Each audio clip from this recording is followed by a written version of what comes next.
బైబిల్లో నుంచి మనం ఆలోచిద్దాం. మంచి పేరు, మనిషికి మంచి పేరు మేల అనేటువంటి విషయాన్ని మన తండ్రి అయిన దేవుడు బైబిల్లో మన కోసం రాయించినటువంటి సంగతిని మనం ఆలోచిద్దాం. ఈరోజు సహోదరుడు మురళి అలాగే జీవలత దేవుడు వారికి ఇచ్చినటువంటి గర్భఫలం కుమారునికి నామకరణం చేయబోతున్నాం కనుక దాని సందర్భంగా ఈ పాఠాన్ని మీ ముందు ఉంచాలని ఆశపడుతున్నాను కనుక దయచేసి వింటున్న వాళ్ళు శ్రద్ధగా వినాలని కోరుకుంటూ ప్రార్థన చేసుకుని వాక్య ధ్యానంలోకి వెళ్దాం. ప్రార్థన. పరలోకమందున్నటువంటి తండ్రి, నీ కుమారుడైన యేసుక్రీస్తునందు నీ పిల్లలైనటువంటి మమ్మల్ని అందరినీ కనికరించి కృప చూపి ఉదయం మొదలుకొని సాయంకాలం వరకు తండ్రి మా పని బాటల్లోనూ ప్రయాణాల్లోనూ తోడు నీడగా నీ దూతల సంరక్షణ భద్రత అనుగ్రహించి ఆ ప్రయాణాన్ని ఆ పని బాటలను ముగించుకుని తిరిగి మా స్వగృహాలకు చేరుకునేటువంటి భాగ్యాన్ని ఇచ్చినందుకై కృతజ్ఞతాస్తుతులు ప్రభుపేట చెల్లించుకుంటూ నాన్న తండ్రి తిరిగి నీ మందిరంలో మేమందరం నీ సన్నిధానంలో చేరుకొని మాకును మా పెద్దలకు మమ్మల్ని కన్న తల్లిదండ్రులకును చేసిన మేలును బట్టి చూపిన నీ ఉపకారం బట్టి నేను స్తుతించి ఆరాధించేటువంటి నాన్న తండ్రి మరి ఏర్పాటును మాకు ఇచ్చినందుకే స్తోత్రాలు. అలాగే స్థానికంగా పనిచేస్తున్నటువంటి నా తండ్రి కృపకుమార్ గారు బట్టి నీకు వందనాలు. ఆయనను ఆయన కుటుంబాన్ని చల్లగా కాపాడమని వేడుకుంటున్నాను. సంఘ పెద్దలను ఆయన విశ్వాసులను ఆయన నీ కృపలో చల్లగా కాపాడి ఉంచినందుకు స్తోత్రాలు చెల్లించుకుంటూ ఇదిగో తండ్రి నీ కుమారుడు మురళి అలాగే జీవలత నువ్వు ప్రేమించి అనుగ్రహించినటువంటి కుమారునికి నామకరణం జరిగిస్తున్న ఈ సందర్భంలో నా పేరును బట్టి నువ్వు ఏ సంగతులు మాట్లాడావో వాటిని వినవచ్చిన నీ పిల్లలకు నా తండ్రి విప్పి చదివి వినిపించబోతున్న నాకు తోడుగా ఉండమని వేడుకుంటూ వింటున్న నీ పిల్లలు మంచి మనసుతో నేను స్వీకరించి అర్థం చేసుకోవడానికి సహాయం చేయమని ప్రభు అయిన యేసుక్రీస్తు వారి పేరిట ప్రార్థించి అడిగి వేడుకుంటున్నాం తండ్రి. ఆమేన్. ప్రియులైన దేవుని పిల్లలందరికీ మన ప్రభు అయిన యేసుక్రీస్తు వారి పేరిట మీ అందరికీ మరొకసారి శుభాభివందన తెలియజేసుకుంటూ అంతకంటే ప్రాముఖ్యంగా తండ్రి అయిన దేవునికి క్రీస్తు పేరిట ఆయనకు స్తోత్రాలు చెల్లించుకుంటూ పాస్టర్ గారికి సంఘస్థులకు పెద్దలందరికీ నా హృదయపూర్వకంగా వందన తెలియజేసుకుంటూ ప్రియులరా పేరు అన్నటువంటి దాని గురించి బైబిల్లో దేవుడు మన కోసం రాయించాడు. నిజంగా మనిషి పుట్టినేటప్పుడు ఊపిరి ఉంటుంది కానీ పేరు ఉండదు. మనిషి పుట్టినేటప్పుడు పుడతానే ఊపిరి ఉంటుంది కానీ ఏముండదు, పేరు ఉండదు. పోయినేటప్పుడు పేరు ఉంటుంది కానీ ఊపిరి ఉండదు. మనిషి పుట్టినేటప్పుడు ఊపిరి ఉంటుంది కానీ పేరు ఉండదు అతనికి. ఏమో పేరుందా నీకు? పుట్టిన వెంటనే పేరుందా? లేదు. పుట్టినేటప్పుడు ఊపిరి ఉంటుంది కానీ పేరు ఉండదు. పోయినేటప్పుడు అంటే మరణించినప్పుడు ఊపిరి ఉండదు కానీ పేరు మాత్రం ఉంటుంది. కనుక ఆ పేరును బట్టి ఆలోచించగలిగితే, ధనాన్ని సంపాదించగలిగితే, ఆస్తిని సంపాదించగలిగితే ఐశ్వర్యవంతుడవుతాడు. ఆస్తిని సంపాదించగలిగితే ఐశ్వర్యవంతుడవుతాడు. వయసు పెరిగితే ముసలితనం అయిపోతాడు, వృద్ధుడైపోతాడు. మంచితనం పెరిగితే మంచివాడైపోతాడు మనిషి. కనుక ఈ మంచితో పాటు ఒక మంచి పేరును దేవుడు సంపాదించుకోవాలని మనతో చెప్పాడు. కానీ మనిషి భూమి మీద మంచి పేరు సంపాదించుకోవడానికి మరో మార్గము బట్టి ఆస్తిలోనో పదవుల్లోనో ఏవేవో కొన్ని లోక సంబంధమైనటువంటి విద్యలు అభ్యసించి మంచి పేరు సంపాదించుకోవాలని అనుకుంటున్నాడే తప్ప దేవుని పనిలో మంచి పేరు సంపాదించుకోవడం చాలామంది తక్కువ. కనుక పేరు అనగానే స్వభావమును తెలపటం, పేరు అనగానే స్వభావాన్ని తెలిపేటువంటిది. స్వభావాన్ని తెలపటానికి పేరు పెట్టేస్తారు. కనుక స్వభావం బట్టి పేరైనా పెట్టుకోవాలా, పేరు పెట్టుకున్న తర్వాత ఆ పేరు ప్రకారం స్వభావమైన సంపాదించుకోవాలా. కనుక ఈ రెండింటిలో ఏది లేకపోయినా కూడా ఆ పేరుకు అర్థం ఉండదు. కనుక మన బైబిల్లో నుంచి వెళ్ళిపోతే మంచి మాటలు దేవుడు రాయించాడు. అవి ఒక్కొక్కటిగా చదువుకుంటూ వెళ్ళిపోదాం. ముందుగా సామెతల గ్రంథం చూద్దామండి. సామెతల గ్రంథం 22వ అధ్యాయం మొదటి వచనాన్ని చదువుకుందాం. అందరూ తీసుకోనండి. సామెతల గ్రంథం 22వ అధ్యాయం మొదటి వచనాన్ని సహోదరు చదువుతుంది. చదువునైనా. గొప్ప ఐశ్వర్యము కంటే మంచి పేరును వెండి బంగారముల కంటే దయయు కోరదగినది అని రాశాడండి. ఇంతకు సామెతల గ్రంథాన్ని రాసింది ఎవరో మీ అందరికీ తెలిసే ఉంటుంది. ఎవరు రాశారమ్మా? సొలొమోను రాజు గారు. సొలొమోను రాజు అనగానే అన్నిటినీ పరిశోధించి అనుభవించి తెలిసినటువంటి ఇశ్రాయేలీయుల రాజు అయినటువంటి ఇశ్రాయేలు 40 సంవత్సరాలు పరిపాలించిన గొప్ప జ్ఞానవంతుడైన రాజు. ఆయన కాలంలో ఆయన మించినటువంటి జ్ఞానవంతులు లేరు. యేసుక్రీస్తు వారు పుట్టేటంత వరకు ఆయన మించినటువంటి జ్ఞానవంతులు లేరు అంటుంది. తర్వాత యేసుక్రీస్తు వారు అంతకు మించినటువంటి జ్ఞానం కలిగి మనకు వాక్యం చెప్పాడు. కనుక అక్కడ మాట్లాడుతూ ఆ సామెతల గ్రంథం 22వ అధ్యాయం 1వ వచనంలో గొప్ప ఐశ్వర్యము కంటే మంచి పేరును వెండి బంగారముల కంటే దయయు కోరదగినది అన్నారు. చూడండి, అంటే దేని మించింది అని అంటే గొప్ప ఐశ్వర్యం సంపాదించటం కంటే మంచి పేరు కోరదగినది అన్నాడు. అంటే ఐశ్వర్యం కంటే పేరుని ఎందుకు కోరుకోవాలి అని ఆలోచిస్తే ఐశ్వర్యం ఉంటుంది పోతుంది. ఒక కొన్ని దినాలు కొన్ని సంవత్సరాలు నీతో ఉంటుంది, మరికొన్ని సంవత్సరాలు ఇంకొకరితో ఉంటుంది. ఈ ఐశ్వర్యం అనేది శాశ్వతంగా ఉండొచ్చు, ఉండకపోవచ్చు. కానీ పేరు మాత్రము ఎప్పటికీ ఉండిపోయేటువంటిది. కనుక గొప్ప ఐశ్వర్యం కంటే మంచి పేరు కోరదగినది అన్నాడు అర్జునుడి. కోరదగినది అన్నాడు అంటే మంచి పేరును మనం కూడా పిల్లలకు పేరు పెట్టేటప్పుడు మంచి పేరు పెట్టండి అని పాస్టర్ గారు చెప్పేస్తారు. లేదంటే వాళ్ళు సొంత నిర్ణయం తీసుకుని పేర్లు పెట్టే పుస్తకాలు ఉంటాయమ్మా. పేర్లు పెట్టే పుస్తకాలు ఉంటాయి. పేరు దాని అర్థం. అలాగే పేర్లు పెట్టేటువంటి యూట్యూబ్లోకి వెళ్ళిపోతే బేబీ పేరు లేదా బాయ్ పేరు అని చెప్పేసి మీరు సెర్చ్ చేసేస్తే ఆ పేరు వచ్చేస్తుంది, పేరుకు అర్థాలు వచ్చేస్తాయి.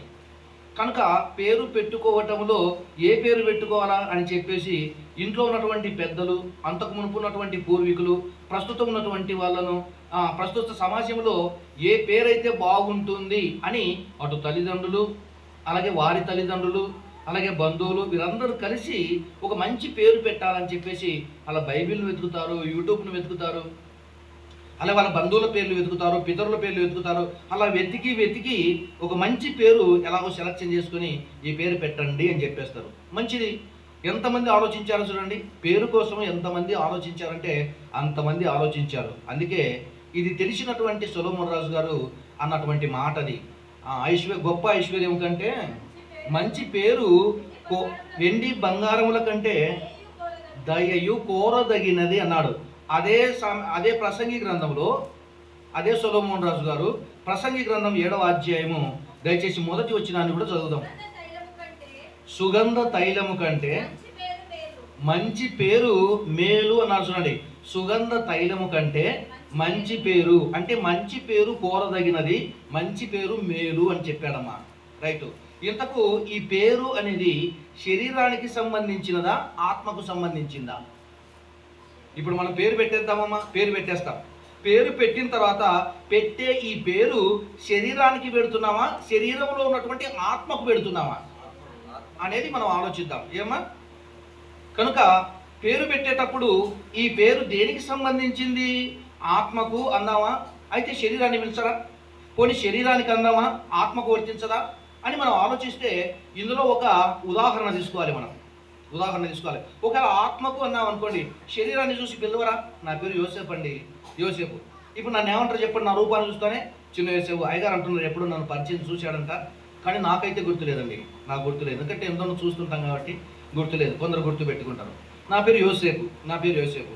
నేను ఉన్నా లేకపోయినా నా పేరేమంటారు? యోసేపే. ఇక్కడ మనం ఆలోచిద్దాం. ఇంతకు యోసేపు అనేటువంటి పేరు ఆత్మకు సంబంధించినదా, శరీరానికి సంబంధించినదా అని మనం ఆలోచించగలిగితే వాస్తవానికి ఆత్మకు సంబంధించిందే పేరు. ఆత్మకి మనం పేరు పెట్టేది. అలాగని శరీరానికి వర్తించదా అంటే శరీరానికి కూడా వర్తిస్తుంది. అది ఎలాగంటారా? చూద్దాం. అది ఎలాగంటే మీరు ఉదాహరణకు ఇది వేసవికాలం కనుక ఫ్రిడ్జ్ తెచ్చేసుకుంటారు. కూలర్ కానీ, అలాగే ఇంట్లో ఫ్రిడ్జ్ తెచ్చుకునేటప్పుడు ఫ్రిడ్జ్లో కొన్ని కంపెనీలు శాంసంగ్, అలాగే ఎల్జీ, అలాగే ఇంకా ఏవేవో కొన్ని ఉన్నాయి కదా కంపెనీలకు సంబంధించినటువంటి ఫ్రిడ్జ్లు తెచ్చుకుంటాం. ఫ్రిడ్జ్ తెచ్చుకునేటప్పుడు కానీ, కూలర్ తెచ్చుకునేటప్పుడు కానీ, ఒకవేళ ఫ్యాన్ తెచ్చుకునేటప్పుడు కానీ, ఏ వస్తువు తెచ్చుకున్నా కూడా ఆ వస్తువుకు పైన ఏముంటుంది? బాక్స్ ఉంటుంది. అవునామా? బాక్స్ ఉంటుంది. ఇలా చెప్పండి, మీరు శాంసంగ్ అని చెప్పేసి ఒకటి ఏదైనా ఫ్రిడ్జ్ తెచ్చుకున్నారనుకోండి, లేదంటే వాషింగ్ మిషన్ తెచ్చుకున్నారనుకోండి, తెచ్చుకునేటప్పుడు దాని మీద పెద్ద అట్ట కవర్ వేసింటారు. ఆ కవర్ మీద ఏం రాసి ఉంటుంది? శాంసంగ్ అనుకోండి ఉదాహరణకు. శాంసంగ్ వాషింగ్ మిషన్ అనుకుందాం రండి, లేదా ఎల్జీ, లేదంటే ఫిలిప్స్, ఇవి ఉంటాయి కదా. ఉండేటప్పుడు లోన ఉన్నటువంటి అసలు వస్తువు మీద ఏ పేరు అయితే ఉంటుందో దాని కవర్ మీద ఏ పేరు ఉంటుంది? అదే పేరు ఉంటుంది. అవునా? అదే పేరు ఉంటుంది. కనుక ఎక్కువగా శాశ్వతంగా ఉండేది ఆ పేరు శాశ్వతంగా దేనికి ఉంటుంది అంటే ఆత్మకు ఉంటుంది, వస్తువుకు ఉంటుంది. బయట ఉన్నటువంటి అట్టను ఏం చేసేస్తాం, కొన్నాళ్ళు పక్కన పడేస్తే అది వెళ్ళిపోతుంది, పేరు పోతుంది, దానికి అట్ట పోతుంది. కానీ దేనికి ఎక్కువ కాలం ఉంటుంది? ఆ లోన ఉన్నటువంటి వస్తువుకు ఎక్కువ కాలం ఉంటుంది. అలాగుననే మనం పెట్టేటువంటి పేరు ఆత్మకు సంబంధించినది. అది ఎలాగంటారు, నా సొంత మాటలు కాదు కానీ బైబిల్లోనే రాయబడ్డాయి. చూద్దాం ఎక్కడ రాయబడి ఉన్నాయో. యెహెజ్కేలు గ్రంథం చూద్దాం. పేరు అన్నటువంటిది ఆత్మకు సంబంధించినదా లేదా శరీరానికి సంబంధించినదా అని మనం ఆలోచించగలిగితే అది ఆత్మకు సంబంధించినదిగా తండ్రి అయిన దేవుడు తెలియజేశాడు. యెహెజ్కేలు గ్రంథం 3వ అధ్యాయము 19-21 వచనాల వరకు చదువుకుందాం. యెహెజ్కేలు గ్రంథం 3వ అధ్యాయము 19 అలాగే 20-21 వచనాలు. అయితే నీవు దుర్మార్గుని హెచ్చరిక చేయగా అతడు తన దుర్మార్గత నుండి దుష్క్రియల నుండి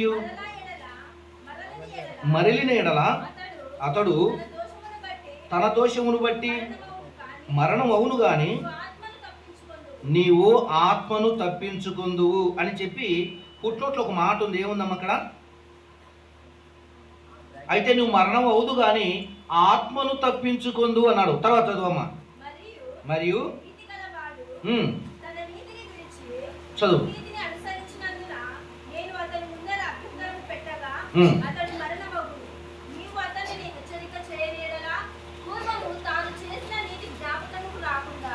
అతడు తన దోషమును బట్టి మరణమవును. అయితే అతని ప్రాణ విషయములలో నిన్ను ఉత్తరవాదిగా ఎంచుదును.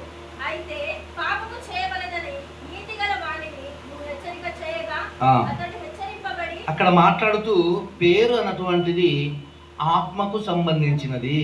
అంటే మనం పెట్టే పేరు యోసేపు అనేటువంటి నా పేరు ఆత్మకు సంబంధించినది. యోసేపు అనేటువంటి నేను ఇదిగో ఈ శరీరంలో ఉన్నాను కనుక నా పై ఆకారాన్ని కూడా చూసినటువంటి వారు ఇందులో యోసేపు ఉన్నాడు కనుక ఇతడు యోసేపు అని మాట్లాడతాడు. ఇంకా బాగా అర్థం అవటానికి దానియేలు గ్రంథం 7వ అధ్యాయము చూద్దాం.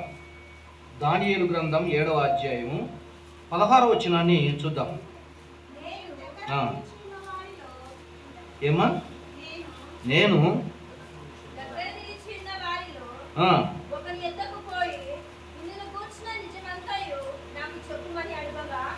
అతడు నాతో మాట్లాడి ఆ సంగతుల భావమును నాకు తెలియజేశాడు.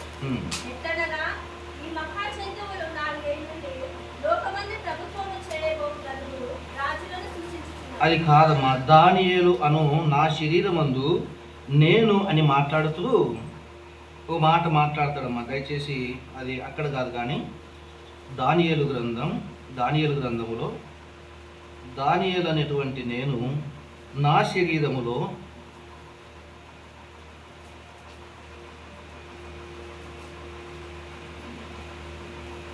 దానియేలు గ్రంథంలో చెప్పాడమ్మా. దానియేలు అనేటువంటి నేను నా శరీరములో ఉంటున్నాను అని మాట్లాడుతూ దానియేలు గ్రంథంలో రాశాడు ఆయన.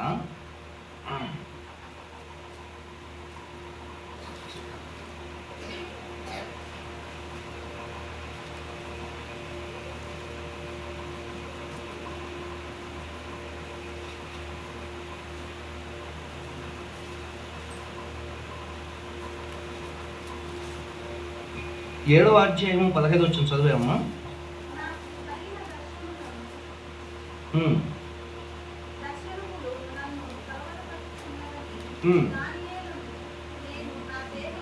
రైట్, అదే 7:15 కరెక్ట్. 7:15 వచనంలో 7వ అధ్యాయము 15 వచనంలో నాకు కలిగిన దర్శనములు నన్ను కలవరపరచుచున్నందున దానియేలును నేను నా దేహములో మనోదుఃఖము గలవాడనైతిని. మీరు అక్కడ ఆలోచించండి, ఇంకొకసారి చదివినా పర్వాలేదు. అక్కడ మాట్లాడుతూ దానియేలు గారు ఏమంటున్నారంటే నాకు కలిగిన దర్శనములు నన్ను కలవరపరచుచున్నందున దానియేలు అనే నేను నా దేహములో అన్నారు చూడండి.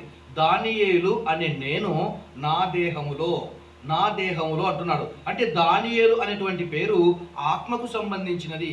దానియేలు అనేటువంటి ఆత్మనైన నేను ఇదిగో నా దేహంలో ఉన్నాను అంటున్నాడు చూడండి. నా దేహంలో ఉన్నాను అంటే పేరు దేనికి పెడుతున్నాము? దానియేలు అనేటువంటి ఆ పేరు దానియేలు గారి శరీరానికి పెట్టినదా, లేదా దానియేలు అనేటువంటి ఆత్మకు సంబంధించినదా అని మనం ఆలోచించగలిగితే ఆత్మకు సంబంధించినది అని మనకి ఈ అధ్యాయంలో తెలిసిపోతుంది. యెహెజ్కేలు గ్రంథంలో చదువుకున్నాం కదా. యెహెజ్కేలు గ్రంథం 3వ అధ్యాయము 19వ వచనంలో అక్కడ మాట్లాడుతూ 3:19 యెహెజ్కేలు గ్రంథం 3వ అధ్యాయము 19వ వచనం చదవండి. అయితే నీవు దుర్మార్గుని హెచ్చరిక చేయగా అతడు తన దుర్మార్గత నుండి దుష్క్రియల నుండి మరలని ఎడల అతడు తన దోషమును బట్టి మరణమవును గాని నీవు అని అందులో ఒక బ్రాకెట్ ఉంది చూడండి. నీవు అని చెప్పి ఆ బ్రాకెట్ ఎవరు పెట్టాడు? ఆత్మ అన్నారు చూడండి. ఆత్మ. యెహెజ్కేలు అనగానే కనబడుతున్నటువంటి పై ఆకారమే కాదు కానీ ఆ కనబడుతున్న ఆకారము లోపల ఆత్మ ఉంది. ఆ ఆత్మకు యెహెజ్కేలు అని పేరు పెట్టారు. ఆ ఆత్మకు దానియేలు అని పేరు పెట్టారు. ఆ ఆత్మకు అదిగో కృపకుమార్ అని పేరు పెట్టారు. ఆ ఆత్మకు మురళి అని పేరు పెట్టారు. అలాగున్నా అంటే పెట్టే పేరు దేనికి సంబంధించింది అని మనం ఆలోచించగలిగితే ఆత్మకు సంబంధించినది అని మనకు అర్థమైపోయింది. కనుక ఈ పేరు అనేటువంటిది మంచి పేరు పెట్టుకోవాలి అని చెప్పేశాడు. కొంతమంది పేరు మంచిగా ఉంటుంది కానీ లక్షణాలు సరిగ్గా ఉండవు. కొంతమంది పేరు సరిగ్గా లేకపోయినా లక్షణాలు బాగుంటాయి, గుణాలు బాగుంటాయి. కనుక మనం ఏ పేరు పెట్టినా పేరుకు తగినట్లయినా జీవించాలా, లేదా జీవితాన్ని బట్టి పేరైనా మార్చబడాలా. కనుక అలా బైబిల్లో కొంతమంది తమ మంచి పేరు సంపాదించుకోవటం చేత దేవుడే స్వయాన వాళ్ళ పేర్లు మార్చినట్లుగా మనకు అర్థమవుతుంది. ఒకనాడు ఆబ్రాము పేరు ఉండేది, తర్వాత ఆయన పేరు ఏం మారిపోయింది? ఆబ్రహాము అని మారిపోయింది. ఒకనాడు శారమ్మ గారి పేరు శారాయి అని ఉండేది, తర్వాత ఏమైపోయింది? శారా అనేటువంటి పేరు షారాయి అని మార్చబడింది. అలాగే దేవుడు వారి యొక్క గుణగణాలను బట్టి వాళ్ళ క్యారెక్టర్ను బట్టి పేరు మార్చుకుంటూ వచ్చేసాడు. అలాగనే భూమి మీద పేరు ధరించుకున్నటువంటి మనము పేరుకు తగ్గట్టుగా జీవించాలని దేవుడు కోరుకుంటున్నాడు. ఆ పేరు శరీరానికి కాదు, ఆత్మకు సంబంధించినది అని పెట్టాడు. కనుక ఇప్పుడు మంచి పేరు ఎలా సంపాదించుకోవాలా, ఏం చేసి మంచి పేరు సంపాదించుకోగలడు అని మనం ఒకసారి ఆలోచించగలిగితే ఒక అద్భుతమైనటువంటి విషయాన్ని దేవుడు బైబిల్లో రాయించాడమ్మా. ఒక అద్భుతమైనటువంటి విషయాన్ని దేవుడు బైబిల్లో రాయించాడు. ఇంతకు ఏమని రాయించాడు అని ఆలోచిస్తే మంచి పేరును ఎలా సంపాదించుకోవాలి. ఎందుకంటే గొప్ప ఐశ్వర్యం కంటే మంచి పేరు కోరదగినది అన్నాడు. ఆ తర్వాత సుగంధ తైలం కంటే మంచి పేరు కోరదగినది అన్నాడు. మంచి పేరు పెట్టుకోవటంలో తప్పు కాదు, కానీ ఆ పేరుకు తగ్గట్టుగా మనం నడుచుకోకపోతే సమాజంలో నుండి ఆ పేరుకు చాలా అవమానం. ఉదాహరణకు ఒకసారి పేపర్ చూశాను, అటు రాజంపేటలోనో ఏ ప్రాంతంలోనో అతని పేరు మాత్రం యేసు, అతని పేరు యేసు. కానీ అతను ఏం చేశాడంటే ఒక హత్య చేసినటువంటి ఆ అమ్మాయి తల పట్టుకొని పోలీస్ స్టేషన్లోకి వెళ్ళిపోయి అలా పెట్టేశాడు దేవుడి మీద. న్యూస్ పేపర్కి వచ్చేసింది అది. అలా వచ్చినప్పుడు దావర అందరు గజగజ వణికిపోతున్నారు. అలా దారిలో ఓ చేత కట్టి ఓ చేత తల పట్టుకొని అలా దారిలో వస్తూ సోడా అంగడి దగ్గరికి పోయి అలా తల అట్ట పెట్టేసి ఓ సోడా కట్టానంట. ఆడేం సోడా కడతాడు ఇక. అంత పేరు మాత్రం యేసు తన పేరు. నిజంగా ఆర్టికల్ ఈనాడు పేపర్లోనే ఎక్కడో పడింది, నేను చదివాను. చదివేటప్పుడు ఏంటి పేరు ఇలాగుంది, చూస్తే ఇలాంటి క్యారెక్టర్ ఉంది తనకి అని చెప్పేసి అనుకున్నాను. చాలామంది అండి పేర్లు దానియేలు ఒకరికి ఉంటుంది, అలాగే యేసురత్నం ఒకరికి ఉంటుంది, దావీద్ అని ఒకరికి ఉంటుంది, సమూయేలు అని ఒకరికి ఉంటుంది, సౌలు అనే పేరు ఉంటుంది, మత్తయి ఉంటుంది, మార్కు ఉంటుంది, లూకా ఉంటుంది. ఇలాగ పేర్లు అయితే చక్కగా మంచి పేర్లు పెట్టుకుంటారు, కానీ పేరుకు తగినట్లుగా ఉండదు. అందుకు బాధపడమని నేను చెప్పటం లేదు, కానీ లక్షణాన్ని బట్టి మంచిది. ఒకసారి మనం నాబాలు దగ్గరికి వెళ్ళిపోతే నాబాలు అనేటువంటి పేరు మోటువాడు అని తన భార్య చెప్తుంది. ఈ పేరుకు అర్థం ఏంటంటే మోటువాడు అని అంటుంది. కనుక దేవుని పిల్లలారా, పేరు మంచిది, పెట్టుకోవటం తప్పు కాదు. మంచి పేరు పెట్టుకున్న తర్వాత ఆ పేరుకు తగ్గట్టుగా మన పిల్లలను పెంచుకోవాలని దేవుడు ఆశపడుతున్నాడు. కనుక ఎలా మంచి పేరు సంపాదించుకోవాలా అని మనం ఆలోచించగలిగితే ఎలాంటి వారు మంచి పేరు సంపాదించుకున్నారో బైబిల్లో చూద్దాం. దానికన్నా ముందు నిజంగా తండ్రి అయినటువంటి దేవుడు కూడా, ఆయనకు కూడా మనం ఏమని పిలుస్తామండి దేవుడిని? ఆయన పేరు ఏం పిలుస్తాం చెప్పండి? యెహోవా అంటాం బైబిల్లో, అంతే కదా. యెహోవా అనేటువంటి పేరు ఏ కాలంలో పెట్టబడింది? అబ్రహాం కాలంలో పెట్టబడిందా, ఇస్సాకు గారి కాలంలో పెట్టబడిందా, లేదంటే యాకోబు గారి కాలంలో పెట్టబడిందా, మోసే గారి కాలంలో తెలిసిందా? మీరు ఆలోచించగలిగితే ఆది కాండం నుంచి నిర్గమకాండం వరకు వచ్చేస్తే ఆది కాండములో ఆ పేరు పిలువబడదు, తెలియదు. ఆయన పేరు యెహోవా అన్నటువంటి పేరు అబ్రహాం గారికి తెలియదు, అలాగే ఆయన కుమారుడైన ఇస్సాకు గారికి తెలియదు, ఆయన కుమారుడైనటువంటి యాకోబు గారికి తెలియదు.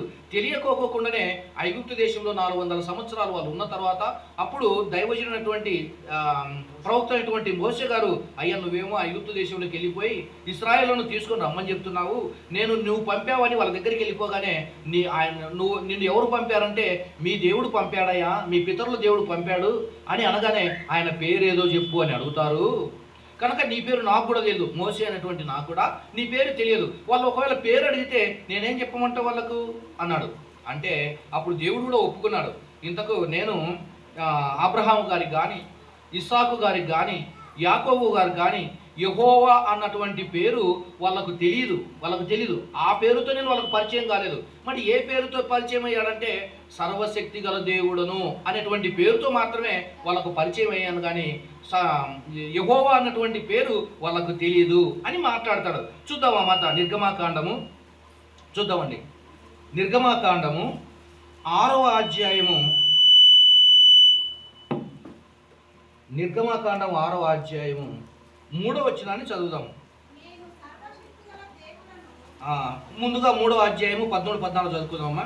అదే నిర్గమాకాండం 3వ అధ్యాయము 13-14 వచనాలు. మోషే అయ్యా చిత్తగించుము,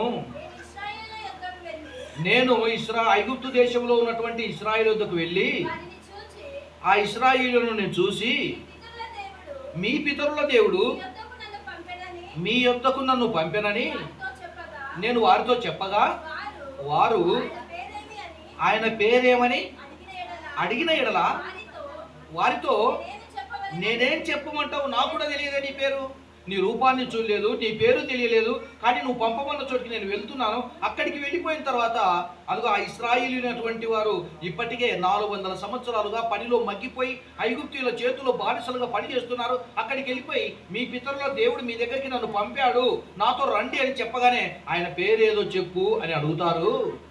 కనుక ఆ పేరు నాకు కూడా తెలియదు, కనుక నీ పేరేమని అడిగితే నేనేం చెప్పమానం అన్నప్పుడు ఆయన వెంటనే ఏమంటున్నాడమ్మా,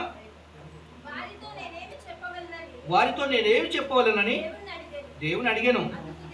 అందుకు దేవుడు నేను ఉన్నవాడను అనువాడనై ఉన్నాను అంటున్నాడు. చూడండి, నేను ఉన్నవాడను అనువాడనై ఉన్నాను అంటున్నాడు. అది అంటండి పేరు. ఏం పేరు ఆయన పేరు? దేవుని పేరు నేను ఉన్నవాడను అనువాడన్నాడు. ఆ పేరు ఎందుకు చెప్పాడు అక్కడ మోసే గారి చేత అంటే అప్పటికే 400 సంవత్సరాలు ఐగుప్తు దేశంలో వారు చేసేటువంటి పనులకు మగ్గిపోయినటువంటి వాళ్ళు ఇంకా దేవుడు ఉంటే మాకెందుకు ఈ కష్టం, దేవుడు ఉంటే ఎందుకు మేము ఈ చేతలు బానిసలుగా ఉండిపోవాలా, నిజంగా దేవుడు ఉన్నాడా అన్నటువంటి అనుమాన స్థితిలోకి వెళ్ళిపోయారు ఇశ్రాయేలు అందరూ కూడా. ఇంతకు దేవుడు ఉంటే మాకు ఈ గతి ఏంటి, ఈ పరిస్థితి ఏంటి, ఈ కష్టం ఏంటి, ఈ శ్రమలు ఏంటి అని వాళ్ళు దేవుని మీద నమ్మకాన్ని కోల్పోయారు గనక ఇంకా దేవుడు ఉన్నాడా అన్న స్థితిలోకి వెళ్ళిపోయారు. అప్పుడు దేవుడు ఏం చెప్పాడంటే మోసే గారితో నేను ఉన్నవాడను అని చెప్పేశాడు. నేను ఉన్నవాడు అది పేరుగా కనపడుతుంది అమ్మా, అది పేరుగా వినిపిస్తుంది, మనకు క్యారెక్టర్ వినిపిస్తుంది. అక్కడ క్యారెక్టర్ మాత్రమే ఎటువంటి నేను ఉన్నవాడను అన్నాడు. ఉన్నవాడను అని ఎవరన్నా పేరు పెట్టుకున్నారా మీరు చెప్పండి? ఎవరన్నా పిలుస్తామా పెట్టుకుంటే మాత్రం? ఆయన అంటున్నాడు నేను ఉన్నవాడనని చెప్పు ఇశ్రాయేలుతో అన్నాడు. కుదరదు, నీ పేరేందో చెప్పని తర్వాత మాట్లాడతాడు. 6వ అధ్యాయం 3వ వచనంలో నేను సర్వశక్తి గల దేవుడను నన్ను 6:3 వచ్చేయండి. నిర్గమాకాండం 6వ అధ్యాయం 3వ వచనం చదువు. నేను సర్వశక్తి గల దేవుడను అను పేరున అబ్రహాము ఇస్సాకు యాకోబులకు ప్రత్యక్షమైతిని గాని యెహోవా అను నా నామమున నేను వారికి తెలియబడలేదు అన్నాడు. చూడండి, అంటే అబ్రహాము గారికి కానీ ఇస్సాకు గారికి కానీ యాకోబు గారికి కానీ వాళ్ళకు ఏ పేరున ప్రత్యక్షమయ్యేవాడు, వాళ్ళు ఏ పేరున పిలుచుకునే వాళ్ళంటే సర్వశక్తి గల దేవుడు. ఆయన సర్వశక్తి గల దేవుడు, అదే ఆయన పేరు. అది అలా పిలుచుకునేటువంటి వాళ్ళు. మరి ఏ పేరున ప్రత్యక్షం కాలేదంటున్నాడు 3వ వచనంలో.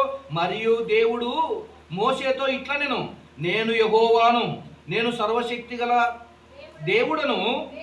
దేవుడనను పేరున అబ్రహాము, ఇస్సాకు, యాకోబులకు ప్రత్యక్షమైతిని గాని యెహోవా అను నామమున నేను వారికి తెలిసి ఉండలేదు అన్నాడు. చూడండి, అంటే ఇప్పుడు దేవుడు ఏమని పేరు పెట్టుకున్నాడు? తన పేరు యెహోవా. అక్కడి నుంచి యెహోవా యెహోవా యెహోవా పేరు మీద రాశారు బైబిల్లో. యెహోవా అనేటువంటి పేరు మీద యెహోవా నాకు ప్రత్యక్షమై అని ఉంటుంది. యెహెజ్కేలు గ్రంథం కానీ, ఇర్మియా గ్రంథంలో కానీ, ప్రవక్తల గ్రంథములన్నిటిలో యెహోవా నాకు ప్రత్యక్షమై, యెహోవా ఇలాగ సెలవిచ్చెను, యెహోవా నాకు ప్రత్యక్షమై, యెహోవా ఇలాగ సెలవిచ్చెను, యెహోవా ఇలాగ సెలవిచ్చెను అంటుంటుంది. కానీ అటుపక్క ఆది కాండంలో వెళ్ళిపోతే అలాంటి మాట ఉండదు. కారణం ఏంటంటే అప్పటికి ఆయన పేరు లేదు. ఏమంటే పేరు పెట్టేటంత వరకు మన పిల్లలకు కూడా పేరు పెట్టకముందు ఏమని పిలుస్తారు చెప్పండి? లడ్డు అదే పేరు పెట్టకముందు. పుట్టిన వెంటనే పేరు పెట్టాం కదమ్మా. ఇప్పటి వరకు మరి ఏం పేరు పెట్టారా ఈయనకు? ఏం పేరు పెట్టారమ్మా? లడ్డు. అంతే. ఎవరు చూసినా కూడా లడ్డు లడ్డు లడ్డు అంటుంటారు. ఎవడు పుట్టినా కూడా పేరు పెట్టరు కదమ్మా. వెంటనే పేరు పెట్టరు కదా. పేరు పెట్టకపోయేసరికి ఏమని పిలుచుకో అంటే రే లడ్డు లడ్డు అంటాడు. వాడు పెద్దోడు అయిపోయిన తర్వాత కొంతమందికి లడ్డే నిలబడిపోయింది. తెలుసు కదా, కొంతమంది మా ఊళ్ళో కూడా ఉన్నారు. కొంతమంది పేరు పెట్టినా కూడా అలవాటు అయిపోయి ఆ పేరున పిలవరు. మరి ఏ పేరుని పిలుస్తారు? ఒరే లడ్డుగా, ఒరే లడ్డుగా, ఒరే లడ్డుగా అంటారు. అదే ఆడపిల్లలకైతే ఆడపిల్లలకి ఏం పెడతారమ్మా? ఏం మీకు తెలుసా? ఆడపిల్లలకు పేరు పెట్టేటంత వరకు ఏ పేరుని పిలుస్తారు? బుజ్జి, బజ్జి, ఏదో ఒకటి పిలిచేస్తారు మొత్తానికి పేరు పెట్టక మునుపు. పేరు పెట్టిన తర్వాత పేరుతో పిలుస్తాం, కానీ పేరు పెట్టక మునుపు మగపిల్లలకైతే లడ్డు లడ్డు అని పిలుస్తారు. ఒక్కొక్కసారి వెంట్రుకలు తీసేటప్పుడు గుండు చేసేస్తారు. అప్పటికి పేరు పెట్టింటారు, కొంతమంది పేరు పెట్టారు. అప్పుడు వాని వాళ్ళు పిలుస్తారు, మీ అందరూ తెలుసు. ఏమని పిలుస్తారు? అరే గుండుగా, ఒరే గుండుగా అని పిలిచేస్తారు. కొన్ని పేర్లు అలాగే నిలబడిపోతాయి. కానీ పేరు పెట్టింటారు, కానీ అలా పిలిచి ఏమైపోతుంటే అలవాటు అయిపోయి గుండుగా అనడం, లడ్డుగా అనడం అలా పిలిచేసుకుంటారు. నిజంగా దేవుడు కూడా సర్వశక్తి గల దేవుడను అనేటువంటి పేరు మీదనే వాళ్ళకి తెలుసు. కానీ నా పేరు యెహోవా అని అబ్రహాం గారికి తెలియదు, ఆయన కుమారుడైనటువంటి ఇస్సాకు గారికి తెలియదు, ఇస్సాకు గారి కుమారుడైనటువంటి యాకోబు గారికి కూడా తెలియదు. మరి ఎవరికి తెలియజేశాడు నేను యెహోవానని? దైవజనుడైనటువంటి మోసే గారికి తెలియజేశాడు. ఇది నా పేరు, వెళ్ళు అని చెప్పేశాడు.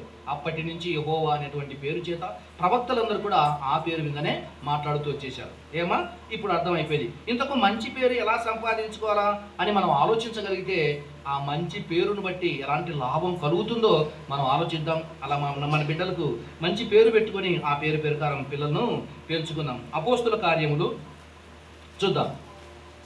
అపోస్తుల కార్యములు 10వ అధ్యాయము 22వ వచనం. అందుకు వారు నీతిమంతుడును దేవునికి భయపడువాడును యూదాజనులందరి వలన మంచి పేరు పొందిన వాడైన శతాధిపతి అయిన కొర్నేలి అంటున్నాడు. చూడండి, ఇంతకు కొర్నేలి గారికి మంచి పేరు ఎలా వచ్చేసింది అని మనం ఆలోచించగలిగితే ఆయన చేసినటువంటి ధర్మ కార్యాలు ఉన్నాయి, ఆయన చేసినటువంటి ఎంచో మంచి నీతి కార్యక్రమాలు ఉన్నాయి. అవి తెలిసినటువంటి వారు ఆయన చేసే ధర్మ కార్యాలను, ఆయన జీవించేటువంటి భక్తిగల జీవితాన్ని, దీనంతటిని కలిపి ఆయన ఏమంటున్నా అంటే మంచి పేరు వచ్చేసింది. నిజంగా ఒక సైనికుడు, శతాధిపతి మంచి పేరు సంపాదించుకుంటే ఎంత కష్టం ఆలోచించండి. కనుక అలాంటి శతాధిపతి కూడా దేవుని కోసం పని చేశాడు, నీతి న్యాయంగా బ్రతికాడు, యథార్థంగా బ్రతికాడు, ఎన్నో మంచి కార్యక్రమాలు చేశాడు. కనుక ఆయనకు ఒక మంచి పేరు సంపాదించుకున్నాడు. ఎవరు? కొర్నేలి గారు. చదువు ఆ మాటని తర్వాత 10వ అధ్యాయం 22 వచ్చిన. జనులందరి వలన మంచి పేరు పొందినటువంటి వాడు అన్నారు. చూడండి, ఇంతకు కొర్నేలి గారు అన్యజనుడు అయినప్పటికీ మంచి పనులు చేసి దేవుడితో ఏమనిపించుకున్నాడు? మంచివాడు అనుకున్నాడు, మంచి పేరు సంపాదించాడమ్మా. అలాగే 16వ అధ్యాయము 1-2 వచ్చినారు. అపోస్తుల కార్యములు 16వ అధ్యాయము 1-2 వచ్చినారు చదువుకుందాం. పౌలు గారు దెర్బే ప్రాంతానికి అలాగే లుస్త్రా ప్రాంతానికి వచ్చెను. అక్కడ తిమోతి అంటే దెర్బే లుస్త్రా అనే ప్రాంతానికి సువార్త ప్రకటించడానికి పౌలు గారు వెళ్ళిపోతే అక్కడ తిమోతి అనే శిష్యుడు ఉండెను. అతడు విశ్వసించిన యొక్క యూదురాలి యొక్క కుమారుడు. ఇతడు అతని తండ్రి గ్రీసు దేశస్థుడు. అతడు లుస్త్రాలోను లుస్త్రాలోను ఈకొనియలోను ఉన్న సహోదరుల వలన మంచి పేరు సంపాదించినటువంటి వాడు చూడండి. అంటే లుస్త్రా అనే ప్రాంతంలోను ఈకొనియా అనేటువంటి ప్రాంతంలోను ఒక మంచి పేరు సంపాదించాడు. ఎవరు? తిమోతి అనేటువంటి ఆయన మంచి పేరు సంపాదించాడు గనక మంచి పేరు సంపాదించినటువంటి వారిని ఏ పనిలో పెట్టినా నమ్మకంగా చేసేస్తారు, ఎక్కడ పెట్టినా నమ్మకంగా ఉండగలరు. కనుక మంచి పేరు అనేటువంటిది మంచిది అని మనం మొదటే చదువుకున్నాం. ప్రసంగి గ్రంథం 7వ అధ్యాయం 1వ వచనంలోను, అలాగే సామెత గ్రంథం 22వ అధ్యాయం 1వ వచనంలోను గొప్ప ఐశ్వర్యం కంటే మంచి పేరు మేలు అని చెప్పారు చూడండి. ఎందుకు ఆ మంచి పేరు అంటే పలాని వ్యక్తి మంచోడు అని చెప్పాడు అనుకోండి, అతనికి ఏ పని అప్పగించినా పర్వాలేదు, దేంట్లోనే నమ్మచ్చు. అలా నమ్మదగినటువంటి మంచి పేరు సంపాదించుకున్నటువంటి వాళ్ళే ఒక కొర్నేలి, ఒక తిమోతి. ఇంకొక ఆయన దగ్గరికి వెళ్ళిపోదాం. ఇంకొక ఆయన దగ్గరికి 6వ అధ్యాయం 3వ వచనం, అపోస్తుల కార్యములు 6వ అధ్యాయం 3వ వచనం. అపోస్తుల కార్యములు సహోదరులారా ఆత్మతోను జ్ఞానముతోను నిండుకొని మంచి పేరు పొందిన 7 మనుషులను మీలో ఏర్పరచుకోనండి. మేము వారిని ఈ పరిచర్య చేసేటువంటి పనిలో మేము నియమించాలంటే మంచి పేరు ఉండాలా, ఆత్మతో నిండుకున్నటువంటి వాళ్ళ ఉండాలా. ఆత్మతో నిండుకొని మంచి పేరు ఎవరికైతే ఉందో అలాంటి వారిని 7 మందిని తీసుకురండి. ఇదిగో ఇక్కడ ఈ సంఘంలో జరుగుతున్నటువంటి పరిచర్య చేయడానికి తక్కువ ఉన్నారు, సేవకులు తక్కువ ఉన్నారు, పరిచర్య చేసే వాళ్ళు తక్కువ ఉన్నారు. కనుక సంఘంలో ఉన్నటువంటి వాళ్ళల్లో 7 మందిని తీసుకురండి. ఆ 7 మంది ఎలా నిండుకొని ఉండాలన్నాడు? పరిశుద్ధాత్మతోనూ సత్యముతోనూ నిండుకొని మంచి పేరు సంపాదించిన వాళ్ళు అన్నారు చూడండి. అంటే మంచి పేరు మనిషికి ఎంత మేలు అని ఆలోచిస్తే నువ్వు ఎక్కడున్నా కూడా నిన్ను చూడగానే ఇతడు వ్యక్తి మంచోడు అని చెప్పారా. ఫలానామే మంచిది, పలాని వ్యక్తి మంచిది, పలాని సేవకుడు మంచిది, పలాని రైతు మంచిది, పలాని వ్యక్తి మంచిది, అలా నీకు పేరు తెచ్చుకోవాలా. కనుక దేవుడు కోరుకున్నది అదే, మనం కోరుకోవాల్సింది కూడా అదే. మంచి పేరు పెట్టుకోవటం మంచిది, అలాగే పేరుకు తగ్గట్టుగా మంచి పేరు సమాజంలో సంపాదించుకోవటం మంచిది. వీళ్ళు మంచి పేరు సంపాదించుకున్నారు గనుకనే తిమోతి ఒక పరిచారకుడుగా అయిపోయాడు, ఇతర ప్రాంతాలకు సువార్తను ప్రకటించాడు పౌలు గారు. అలాగే ఈ 7 మంది మంచి పేరు సంపాదించుకున్నారు కనుక సంఘంలో పంచిపెట్టే పరిచర్యను అపోస్తులైన పేతురు గారు వాళ్ళకు అప్పగించుకుంటూ వచ్చాడు. కనుక మంచి పేరు మనిషికి మేలంటారా కాదంటారా చెప్పండి? అదే మంచోడు కాదనుకోండి, ఫలాని వ్యక్తి అంటే అబ్బో అని పేరు ఎత్తాకంటారు, అని పేరు ఎత్తొద్దు అంటారు. ఏం పేరు ఎత్తొద్దు అంటున్నావు? చేసిన చేష్టల లాంటివి, నడిచిన నడతల లాంటివి. కనుక అలాంటి వాని పేరే ఎత్తొద్దు అని చెప్పేస్తారు. పేరే ఎత్తొద్దు అన్నటువంటి వారు ఏ నమ్మకమైన పని అప్పగిస్తారో చెప్పండి? కనుక దేవుని పిల్లలారా, మంచి పేరు మనిషికి మేలంటే మంచి పేరు మనిషికి మేలు. మంచి పేరు సంపాదించుకోవాలి. కొర్నేలి గారు మంచి పేరు సంపాదించుకున్నారు, తిమోతి గారు మంచి పేరు సంపాదించుకున్నారు. సంఘంలో ఉన్నటువంటి వాళ్ళని మంచి పేరున్న వాళ్ళని తీసుకుని అంటే 7 మంది దొరికారు. వాళ్ళందరినీ కూడా దేవుని పనిలో ఉంచడం జరిగింది. కనుక మనం కూడా పేరు పెట్టేటప్పుడు ఆ పేరుకు తగ్గట్టుగా, ఇంతకు పేరు దేనికి అనుకున్నాం? శరీరానికా ఆత్మకా? ఆత్మకు సంబంధించింది పేరు. కనుక ఈ మంచి పేరు మీద దేవుడు ఏం చేస్తారంటే ఈరోజు మనకి ఇప్పటి వరకు పేరు లేదు కదా పసిపిల్లోనికి, ఎప్పుడైతే పేరు పెట్టేస్తామో ఆ పేరు మీద అతను చేసే కార్యక్రమాలన్నీ దేవుడు తన గ్రంథంలో రాసుకుంటాడు. ఇది ముఖ్యంగా తెలుసుకోవాలి మీరు. నీ పేరు ఏ పేరు అయితే ఈరోజు పెట్టబడుతుందో ఈ పేరు మీద చిన్నప్పటి నుంచి భూమి మీద తనువు చాలించేటంత వరకు ఆ పేరు మీద ఏ ఏ కార్యక్రమాలు జరుగుతున్నాడో, ఏ ఏ కార్యక్రమాలు చేశాడో, ఎలా భయభక్తులు కలిగి ఉన్నాడో ఆ పేరు మీదనే దేవుడు లెక్క గడతాడు అనే విషయాన్ని మనం అందరం తెలుసుకోవాలా. కనుక మీ పేరు ఏవేవో నాకు తెలియదు, కానీ మీ పేరు ఎప్పుడైతే పెట్టబడిందో ఆ పేరు దేవుడు ఎక్కడ రాసుకుంటాడంటే తన జీవ గ్రంథంలో రాసుకుంటాడు. రాసుకునేది మొదలుకొని భూమి మీద తనువు చాలించేటంత వరకు ఈ పేరు మీద ఎన్ని చేశాడు అనేటువంటి విషయాలను దేవుడు ఆ సత్క్రియలన్నీ లెక్క పెట్టేస్తాడు. ఉదాహరణకు చెప్తాను. మీ పేరు మీద బ్యాంకులో పాస్బుక్ రెడీ అయిపోయింది అనుకోండి. మీ పేరు మీద బ్యాంకులో పాస్బుక్ చేశారు, మీరు ఓపెన్ చేశారు. పాస్బుక్ ఓపెన్ చేసిన తర్వాత ఎవరు వచ్చి నీ అకౌంట్ మీద వేసినా కూడా ఎవరి పేరు మీద జరుగుతుంది? ఎవరి పేరు మీద పాస్బుక్ అయిందో వారి పేరుకి సంబంధించింది. అలాగుననే ఈరోజు పేరు ధరించుకున్న తర్వాత భూమి మీద తనువు చాలించేటంత వరకు ఆ పేరు మీద నువ్వు ఏం చేశావు, ఏ మంచి కార్యక్రమాలు చేశావు, ఎలాంటి దేవుని పని చేశావు అని లెక్క గడతాడు. ఆ లెక్కను బట్టి దేవుడు ఏం చేస్తాడంటే ప్రకటన గ్రంథం 2వ అధ్యాయం 23వ వచనం. ప్రకటన గ్రంథం ముగించుకుందాం. 2వ అధ్యాయం చదువునైనా 2వ అధ్యాయం 23వ వచనం. ప్రకటన దాని పిల్లలను నిశ్చయముగా చంపెదను అందువలన ఉమ్, ఉమ్, ఉమ్, ఆ,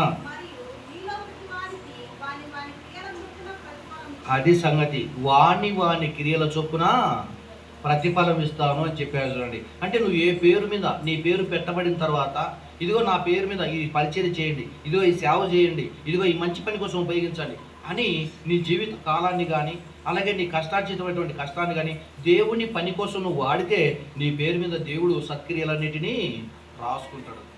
అలా రాసుకున్న తర్వాత జీవ గ్రంథంలో నీ పేరు అలాగే ఉంటుంది. నువ్వు భూమి మీద పేరు ధరించిన తర్వాత నువ్వు ఏ పని చేయలేదు అనుకోండి, పని చేయకపోతే ఏమవుతుందంటే ఆ జీవ గ్రంథం నుండి పేరును తీసేస్తాడు. ఉదాహరణకు స్కూల్లో మనము పిల్లల్ని తీసుకుని వెళ్ళిపోయి అడ్మిట్ చేసాం, అతన్ని చేర్పించాం, రిజిస్టర్లో హెడ్ మాస్టర్ గారి పేరు రాసుకున్నాడు. పేరు రాసుకున్న తర్వాత ఒక వారం స్కూల్కి వెళ్ళలేదు, నెల స్కూల్కి వెళ్ళలేదు, 6 నెలలు స్కూల్కి వెళ్ళలేదు, ఉంచుతాడు మా పేరు అందులో? ఉంచాడు. కారణం ఏంటి? పేరు అయితే రాయించుకున్నాడు కానీ స్కూల్కి మాత్రము రాలేదు. అన్ని ఆబ్సెంట్లే, ప్రజెంట్ ఏమి లేవు. కనుక ఏం చేస్తారంటే ఇతను స్కూల్కు రాలేదు, పేరు అయితే రాయించాడు, రిజిస్టర్లో చేర్పించాడు కానీ ఇతను స్కూల్కు రాలేదని చెప్పేసి అక్కడ ఉన్నటువంటి హెడ్ మాస్టర్ గారు పేరు రిజిస్టర్లో నుండి తీసేస్తారు. ఇది ఎంత నిజమో మనం కూడా పేరు ధరించుకున్న తర్వాత ఆ పేరు మీద ఎన్నో కార్యక్రమాలు చేయాలి. అలా చేశాడు కనుకనే కొర్నేలు గారికి మంచి పేరు వచ్చేసింది.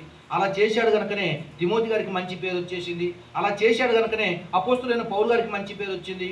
అలా ప్రపంచానికంతటికి మేలు చేసినందునే ప్రభు అయినటువంటి యేసుక్రీస్తు వారు ప్రపంచవ్యాప్తముగా క్రీస్తు శకము క్రీస్తు పూర్వం అని వచ్చేసింది. ఆయన ఎంత చేశాడంటే ప్రపంచ ప్రజలందరి కోసం లోక పాపములో నీటిని మోసుకొని పోవే దేవుని గొర్రెపిల్లగా బలి అయిపోయాడు అందరి కోసము. అలా బలి అయిపోవటం చేత అన్ని నామముల కన్నా పైనామమును ఆయనకు అనుగ్రహించిన ఫిలిప్పీయులకు రాసిన పత్రిక మనం చదువుకుంటాం. కనుక దేవుని పిల్లలరా, పేరు చాలా మంచిది. ఆ పేరును బట్టి ఆయన కోసం బ్రతుకుదాం, అలా మంచి పేరు సంపాదించుకుందాం. అలా మంచి పేరు సంపాదించుకొని మంచి క్రియలు చేయటం చేత జీవగ్రంథంలో నీ పేరు ఉంటుంది. ఆ తర్వాత తనువు చాలించేటప్పటికి నువ్వు వెళ్ళిపోతే భూమి మీద నీ పేరును బట్టి సక్రియలను బట్టి నీకు ప్రతిఫలాన్ని దేవుడు ఇవ్వగలడు. కనుక జీవలతమ్మ గారి కుమారుడు కూడా ఆయన కూడా ఒక మంచి పేరు పెట్టడం జరుగుతుంది. మరి ఏం పేరు పెట్టారు అనేది తర్వాత చివరిలో పెట్టేస్తున్నాం. దయచేసి మరి వాళ్ళ తల్లిదండ్రులు కూడా మరి సమీపంలో ఉండాలని కోరుకుంటూ ఒక 2 నిమిషాలు చేసుకుని మనం ముగించేస్తున్నాం. ఇంకొక మాట ఉంది, అది చెప్పేసి నేను ముగించేస్తానండి. భూమి మీద విశ్వాసులకు తండ్రి అని ఒక ఆయన పేరు ఉంది. ఆయన పేరే అబ్రహాము, అంతే కదమ్మా? భూమి మీద విశ్వాసులకు తండ్రి, దేవునికి స్నేహితుడని ఆయనకు పేరు వచ్చేసింది. ఎందుకు దేవునికి స్నేహితుడని పేరు వచ్చేసింది అని ఆలోచించగలిగితే, దేవునికి అంత విధేయుడుగా ఉండి దేవుడు ఏ మాట చెప్తే ఆ మాట ప్రకారం నడుచుకున్నటువంటి వాడే అబ్రహాం గారు. వాస్తవానికి ఆయన పేరు ఏం పేరంటే అబ్రాము. తర్వాత ఏమైపోయాడు? అబ్రహాం అయిపోతాడు. ఆ అబ్రహాం గారికి మరొక బిరుదు కలిగింది. ఆ బిరుదు ఏమిటో ఒకే ఒక వచనం ఉంది, చదువుకొని ముగించేద్దాం.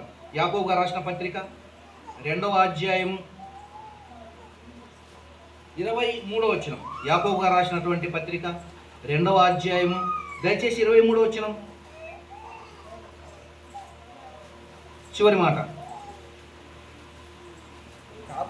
కాబట్టి అబ్రహాము దేవుని నమ్మెను, అది అతనికి నీతిగా ఎంచబడెను, అను లేఖనం నెరవేర్చబడెను. మరియు ఎవరికి స్నేహితుడంట? దేవునికి స్నేహితుడని అది ఏం పేరంటమ్మా? ఇప్పుడు దేవుని స్నేహితుడు అనే పేరు ఎవరైనా పెట్టుకున్నారా? దేవుడు ఏం చేసి అంటే అబ్రహాము నా స్నేహితుడు, అబ్రహాము నా స్నేహితుడు అన్నాడంటే అబ్రహాం గారికి దేవుడు ఎంత ఇష్టమయ్యాడో చూడండి. ఆదాము నా స్నేహితుడు అన్నాడా? లేదు. నోవాహు గారు నా స్నేహితుడు అన్నాడా? లేదు. దానియేలు నా స్నేహితుడు అన్నాడా? లేదు. దావీదు గారు నా స్నేహితుడు అన్నాడా? లేదు. సొలొమోను నా స్నేహితుడు అన్నాడా? లేదు, అనలేదు. మరి ఎవరితో అన్నాడు నా స్నేహితుడని? అబ్రహాం గారితోనే. మరి దేవుడు అబ్రహాము నా స్నేహితుడు అన్నాడంటే స్నేహం చేయాలంటే ఎంత అన్యోన్యం ఉండాలి, ఎంత సహవాసం ఉండాలి. కనుక ఆయన చేసిన మంచి పనులను బట్టి అబ్రహాంకి ఏం పేరు వచ్చేసింది? అబ్రహాముకు దేవుని స్నేహితుడు అనేటువంటి పేరు వచ్చేసిందమ్మా. కనుక దయచేసి ఆడపిల్లలకు పేరు పెట్టినా మగపిల్లలకు పేరు పెట్టినా పేరుకు తగ్గట్టుగా తల్లిదండ్రులు పెంచండి. అలాగా మీరు పెంచగలిగితే, ఒకవేళ పేరు సరిగ్గా పెట్టకపోయినా మంచి పనులు చేసి మంచిగా ఉన్నాడు అనుకోండి. అందరికీ కొంతమంది మంచి పిల్లలమ్మా, ఎవరన్నా వృద్ధాప్యంలో ఉన్నటువంటి వాళ్ళైనా అంగడికి వెళ్ళరా, ఏదన్నా తీసుకున్నారంటే వెంటనే వెళ్ళిపోతారు. ఒక్కొక్కడు అమ్మ అలా చూసి వెళ్ళిపోతాడు. అసలు పలకడు, పెద్దలకు పలకడు, ఇంట్లో వాళ్ళకు పలకడు. కనుక అలాంటి విధేయత కలిగినటువంటి పిల్లలు ఎవరైనా ఉంటే వాళ్ళకు పేరు బాగలేకపోయినా వారి లక్షణాలు బట్టి మరొక పేరు కలుగుతుంది, అదే మంచి పేరు. కనుక ఇది మీకు అర్థమైతే మరి బాబు తీసుకొని అలాగే జీవలత అలాగే